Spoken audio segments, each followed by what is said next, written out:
Bom, vamos dar início então ao painel 4, Marco Civil da Internet. Eu já chamo à mesa o doutor Antônio Carlos para presidir a mesa. Uma boa tarde a todos.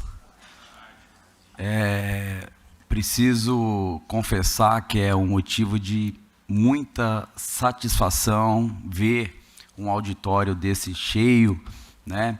É um privilégio, primeiramente, porque eu lembro, há pouco tempo atrás, há pouco mais de uma década, quando eu era aluno, os temas de palestra geralmente eram muito chatos, eram sempre as mesmas coisas, e hoje eu vejo ontem e hoje aqui, temas tão polêmicos. Eu vi aqui pessoas falando sobre filmes, sobre Blade Runner, coisas que pareciam uma coisa futurística, e está aqui, né, batendo a nossa porta.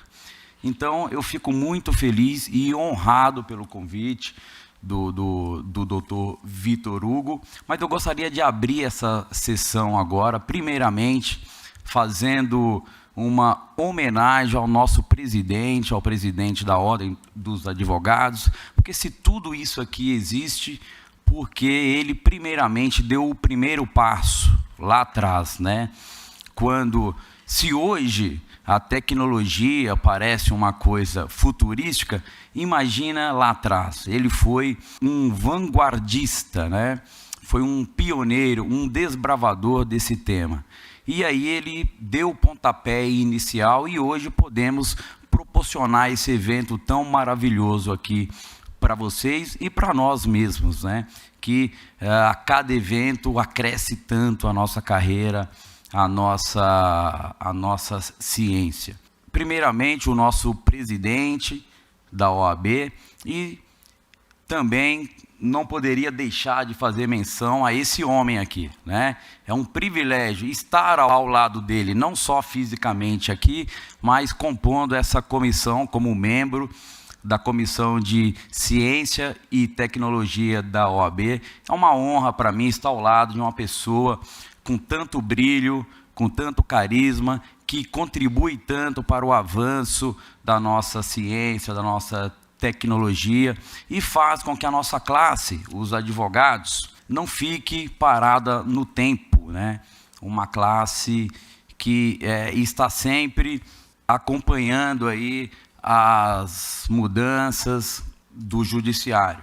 Eu gostaria de chamar, dando continuidade ao 7º circuito de palestras da OAB, o doutor Guilherme Ferreira Rosseto, né, que vai falar para nós sobre a retirada do conteúdo e a liberdade de expressão.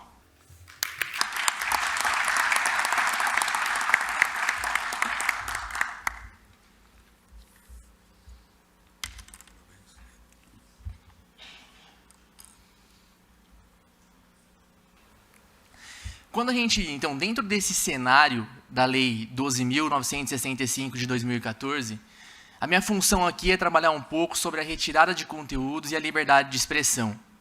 Só que quando a gente começa a trabalhar com a retirada de conteúdos, a primeira questão que vem, enfim, na nossa cabeça é a seguinte: como eu faço para retirar um conteúdo do âmbito da internet?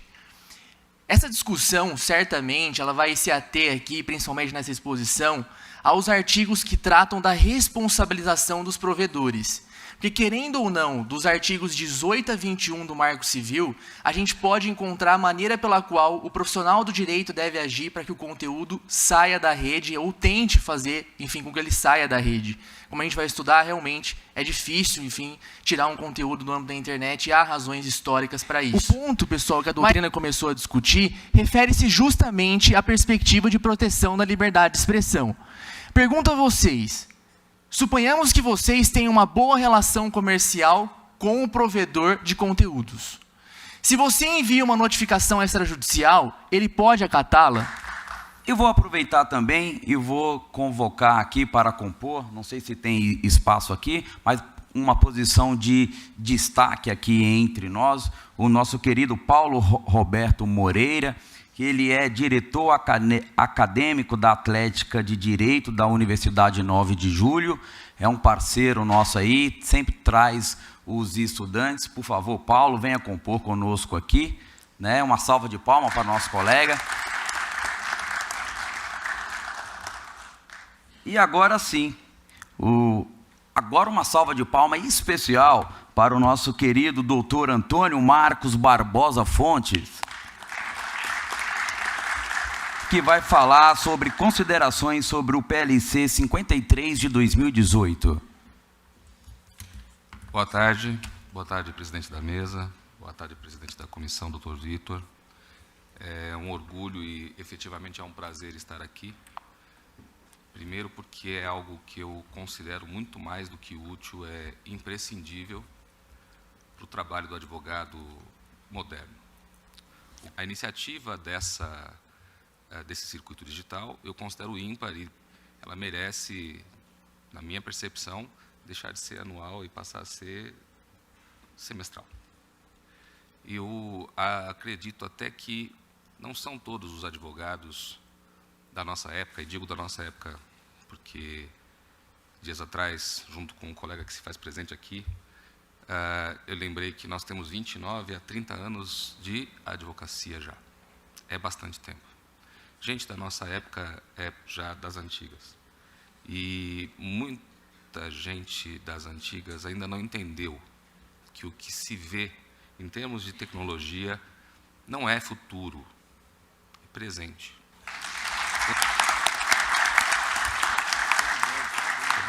Resumido, né? Gostaria de parabenizar a fala aqui do meu xará, o doutor Antônio, e dizer que seria um prazer para nós poder ouvi-lo a tarde toda, porque é um assunto de suma importância aí para nós, operadores do direito. Eu não gosto muito desse termo, operadores do direito, né? Mas para nós da advocacia é importantíssima a reflexão, no mínimo, sobre esses novos tempos aí que batem às nossas portas, né? O tempo urge e nós precisamos encerrar aqui, dar continuidade ao nosso cronograma. E antes de chamar o próximo palestrante, que eu tenho certeza que vai, inclusive, complementar ou acrescentar, talvez, aí informações e conhecimento à fala do nosso palestrante, eu gostaria de convidar o Dr. Walter Luiz para compor aqui a mesa conosco. Dr. Walter.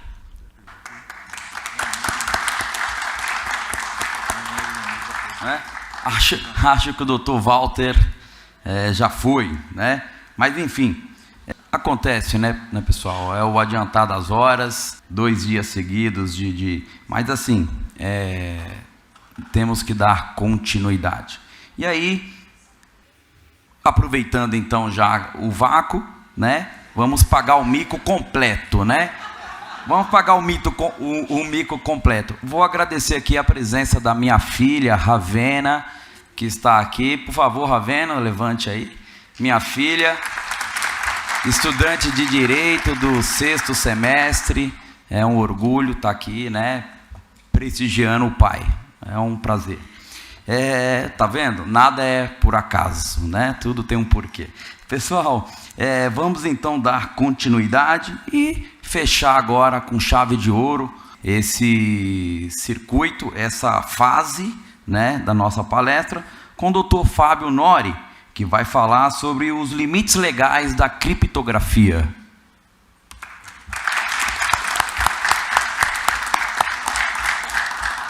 Assunto que é a criptografia e como ela funciona. Então, as matérias estão no seu tema original, sendo escritas em inglês, na maioria dos casos, para que vocês se interessarem em procurar isso, encontrem exatamente o texto original, como foi colocado. Bom, por que esse tema ele é delicado? Vocês estão vendo ali uma máquina de criptografia que foi usada na Segunda Guerra Mundial. Vocês devem ter visto alguns que viram o filme, esse chamado Jogo da Imitação, que tratava de Alan Turing, e a criptografia usada pelos alemães na Segunda Guerra Mundial para ocultar as trocas telegráficas de informações entre os alemães planejassem ataques sem que os aliados pudessem se defender. Ao lado, vocês veem uma outra coisa curiosa, que o tema criptografia é bastante amplo. Os americanos, por seu lado, usavam índios navarros, né, que falavam um idioma extremamente escasso, poucas pessoas entendiam e só entre eles você conseguia travar algum diálogo, alguma troca de informação. E logo abaixo, à direita, vocês veem o certificado digital que nós usamos pela Ordem dos Advogados do Brasil, que é usado também pelas pessoas jurídicas e que muito se fala de criptografia. As informações dos certificados digitais, elas não são criptografadas. Você não criptografa um documento quando você o assina. O que você faz é usar um mecanismo de criptografia para gerar uma assinatura, que a gente chama tecnicamente de hash, e esse hash ele é associado de forma unívoca ao documento que gerou essa cifra digital. Queria agradecer aqui a fala do nosso querido palestrante, né, o doutor Fábio Nori. Lembrando, pessoal, que 15 minutos, né, que é o tempo estimado aqui, é um tempo que o expositor vem aqui trazer uma síntese da sua ideia, né, mas reiteramos aqui o convite para os alunos, para os advogados, para os convidados em geral, para que possa acompanhar mais os eventos aqui da comissão, onde os nossos expositores têm aí suas obras, têm suas palestras direcionadas, né? Enquanto o palestrante fala, nós aqui na posição de presidente dessa mesa, dessa honrosa posição, né? Estamos aqui todo o tempo conectados, estamos numa comissão de ciência e tecnologia. E aí eu acabei de receber aqui, diretamente do gabinete do diretor de Relações Institucionais do Conselho Federal da OAB, né, do nosso estimável Luiz Flávio Borges Durso, direcionado ao nosso presidente, um e-mail. E eu vou ler este e-mail aqui, é bem curto, são 2 parágrafos que eu faço questão de não guardar isso só comigo, mas tornar público, né, essa voz tão eminente aqui na nossa ordem, né? Diz assim: prezado presidente, temos a honra de acusar e agradecer o recebimento do e-mail convidando para participar do Circuito Digital 2018, 7ª edição.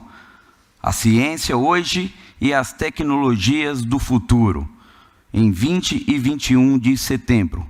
Parabenizando-o pelo evento, aproveito a oportunidade para renovar protestos de elevada estima e distinta consideração. Pessoal, isso veio do membro honorário vitalício da OAB de São Paulo, Conselho Federal e vice-diretor da Escola Superior de Advocacia, né, Dr. Luiz Flávio Borges Durso. E aí eu não podia guardar isso só para mim, eu precisava compartilhar com os senhores e pedir uma salva de palmas para o nosso queridíssimo presidente Vitor Hugo de Freitas.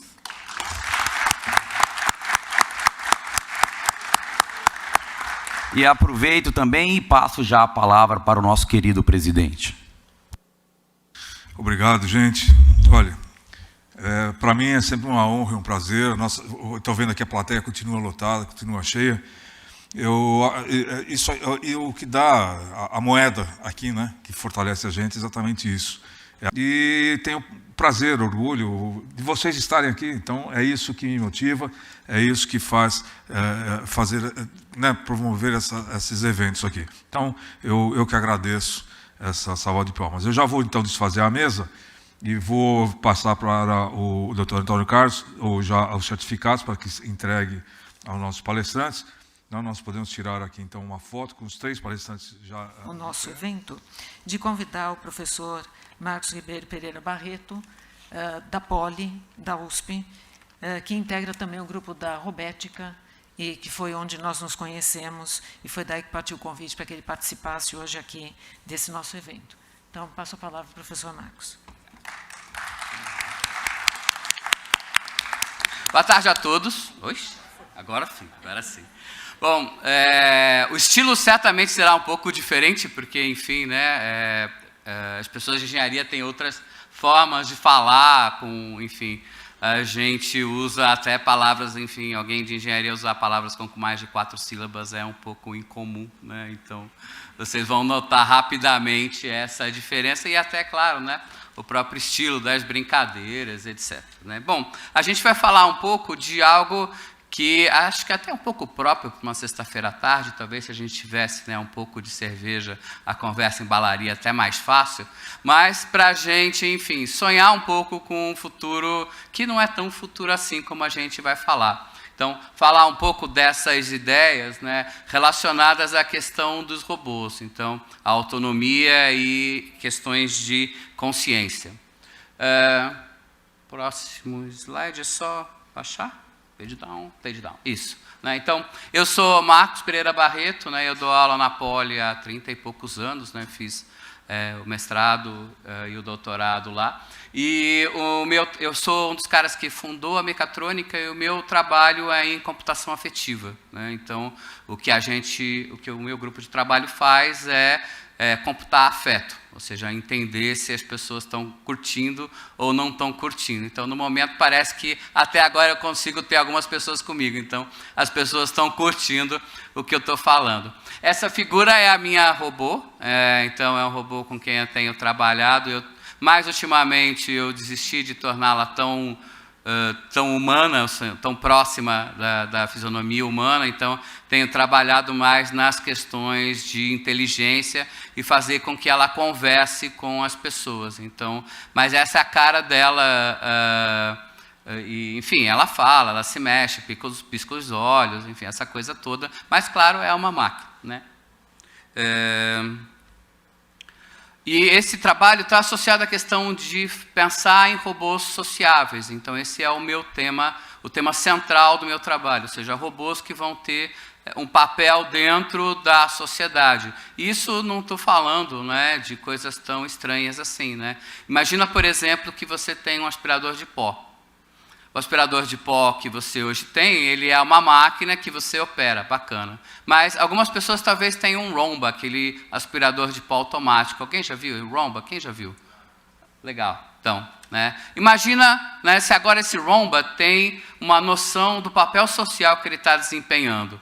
Então, que comportamentos a gente esperaria para um robô desse tipo? Do tipo, ele não vai aspirar a sala quando a gente está vendo novela. É razoável que não. Ele não vai aspirar o quarto do bebê quando o bebê está dormindo. Enfim, quando a gente, né, pensa em construir máquinas, né, que têm noção do papel social que elas desempenham, a gente está falando de robôs sociáveis. Né? Então, essa é a próxima onda dos robôs. E, claro, nem todos os robôs são físicos. A gente vai ter robôs que são, né, enfim, simplesmente softwares. A imagem que possivelmente está na cabeça de vários de vocês que assistiram aquele filme Her, né, o filme Ela, sim, é disso que eu estou falando. Ou seja, né, eu posso ter um ente digital que me faz companhia. Né, então, mas hoje a gente vai falar um pouco mais dos robôs físicos, né, até porque tem uma série de questões, né, que, principalmente, claro, né, ligadas às questões jurídicas, às questões éticas, que estão mais fortemente associadas aos robôs físicos, mas, ainda assim, aos robôs que não têm, né, essa materialidade, essas questões também são importantes e a gente vai discutir um pouquinho algumas delas. É claro que, né, como o nosso tempo é bastante limitado, é só um gostinho. Né? Depois, outra hora, a gente aproveita. Bom, como motivadores, eu selecionei 2 motivadores para falar um pouco sobre essa questão. Né? Então, o primeiro deles, né, é uma resolução do Parlamento Europeu que traz a noção de pessoa eletrônica. Essa é uma noção, né, que talvez tenha causado arrepios em alguns de vocês. Né? Nossa Senhora, como assim? Como é que eu vou trabalhar com a pessoa eletrônica? Né? Mas, sim, essa é parte da discussão. Né? Então, faz sentido a gente falar de uma diferente natureza de coisas, né? Eu vou usar a palavra coisa na falta de outra melhor, uma outro tipo de pessoa que seja essa pessoa eletrônica. Será que robôs têm direitos? Será que robôs como, né, aliás, recentemente eu escrevi para a Revista da Cultura um artigo sobre o robô que ganhou cidadania. Será que é razoável um robô ter cidadania? Bom, aconteceu, então já é um fato. E agora, como é que a gente encara essa questão? Então, o Parlamento Europeu, né, em uma das suas moções, essa PE 582443, trouxe, né, essa visão da criação de um novo status legal, né, voltado para robôs que tivessem, né, autonomia sofisticada, que pudessem ser chamados, portanto, de pessoas eletrônicas e tivessem direitos e obrigações. Gente, assim, temos um mundo novo para discutir aí, né? E talvez a cerveja do bar da esquina seja pouca para a gente terminar essa discussão. Mas essa é a primeira provocação. A gente tem, então, essa primeira ideia do Parlamento Europeu para trazer essa visão. E a palavra central aqui que eu destaco é a questão de autonomia. De que autonomia a gente está falando? Quando é que, eventualmente, a gente vai considerar esse robô como algo especial, né? Diferente, por exemplo, da autonomia que tem o elevador que nos trouxe até esse andar, que também tem, de certa forma, alguma autonomia, mas a gente nunca pensou em dar nenhuma natureza diferente para esse elevador. Então, do que a gente está falando? O que é essa autonomia? Do outro lado, a gente tem uma outra questão central, que é a questão de consciência. Consciência é um outro problema complicadíssimo. A gente podia passar aqui dias debatendo sobre visões filosóficas, visões psicológicas, enfim, né? Muitas visões diferentes, visões, né, éticas até, né, sobre a questão da consciência. E um dos caras, né, que tem falado muito sobre esse tema é o Chalmers, que, né, escreveu esse paper super conhecido, né, Facing Up the Problem of Consciousness, e que, né, traz essa questão muito forte. Gente, olha só, quando essa máquina tiver consciência, como é que a gente vai cuidar desse assunto? Então, primeiro a gente tem que discutir sobre o que é consciência, e aí, em seguida, né, imaginar que um dia talvez essas máquinas tenham consciência. Se está passando na sua cabeça Exterminador do Futuro, Skynet, essas coisas do tipo, cara, enfim, né, faz parte, né, disso que a gente está falando. Uma parte disso já é verdade hoje, e uma parte é ficção científica. Então, um pouco aqui do meu papel hoje, né, contar um pouco de qual é o estágio da tecnologia, e até para aqui, né, muito do que se fala sobre esse assunto, né, tipo, não é lá propriamente verdade, e talvez não aconteça durante o meu tempo de vida, mas, enfim, provavelmente não vai acontecer enquanto eu estiver vivo. Mas são questões que precisam, enfim, ser discutidas, né, pelas pessoas, né.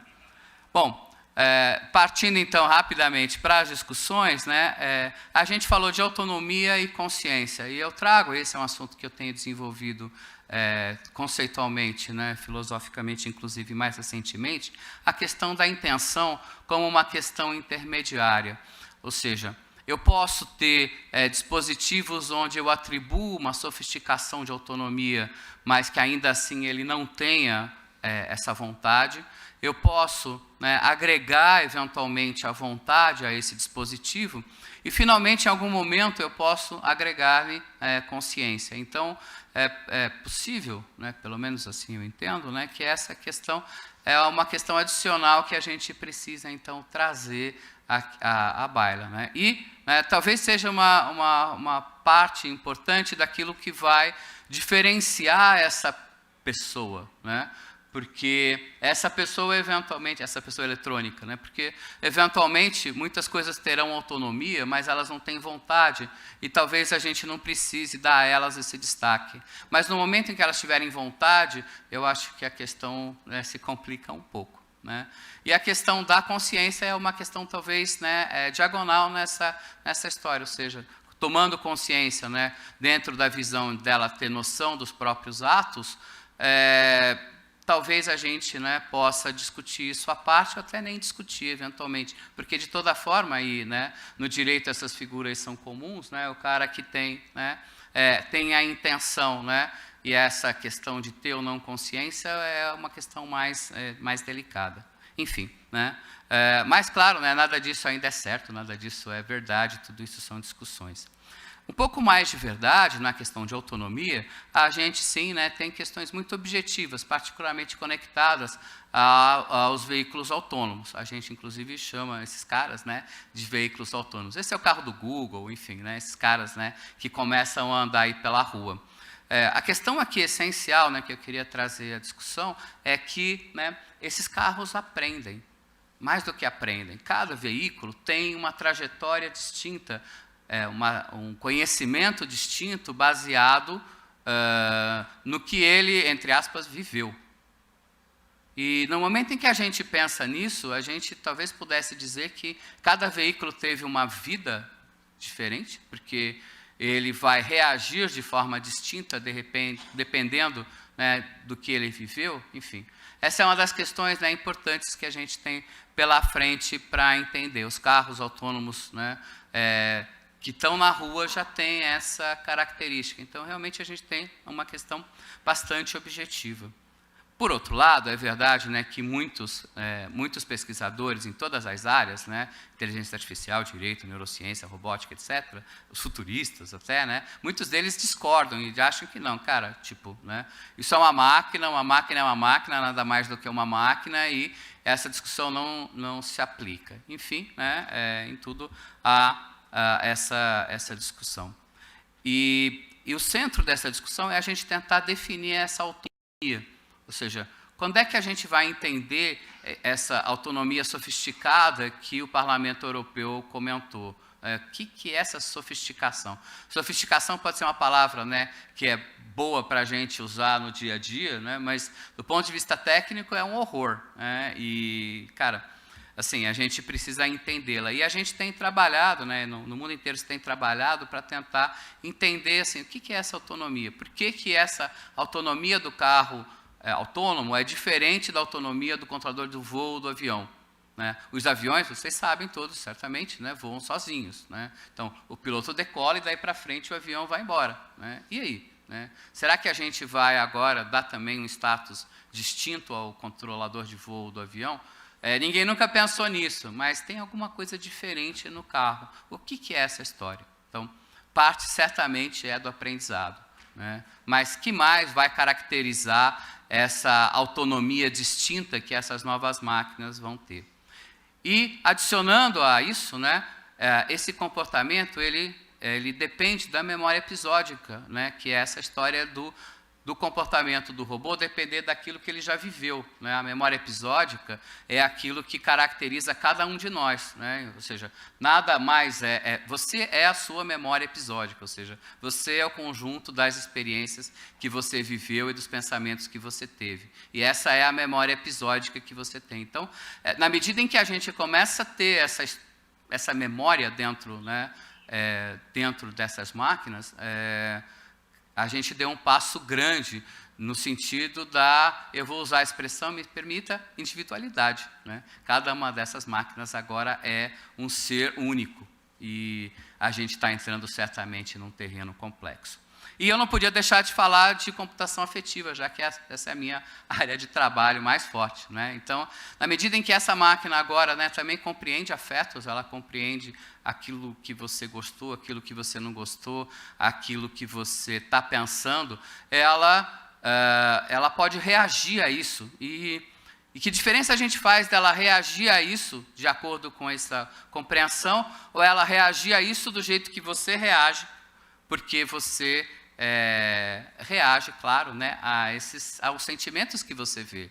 Então, que diferença a gente faz? Claro, há um nível que é o próximo que a gente vai falar, que é a consciência. Bacana. Mas antes da consciência, você já gritou, você já levantou a voz, você já levantou, você já reagiu.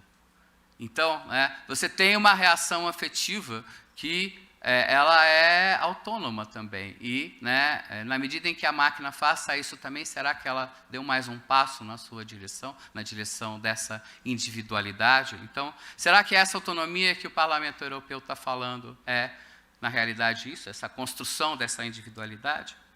Bom, e para terminar, né, falar um pouco de singularidade. Eu não vou falar muito de singularidade, porque a gente tem uma especialista nesse assunto na mesa, que é a Luciana, né?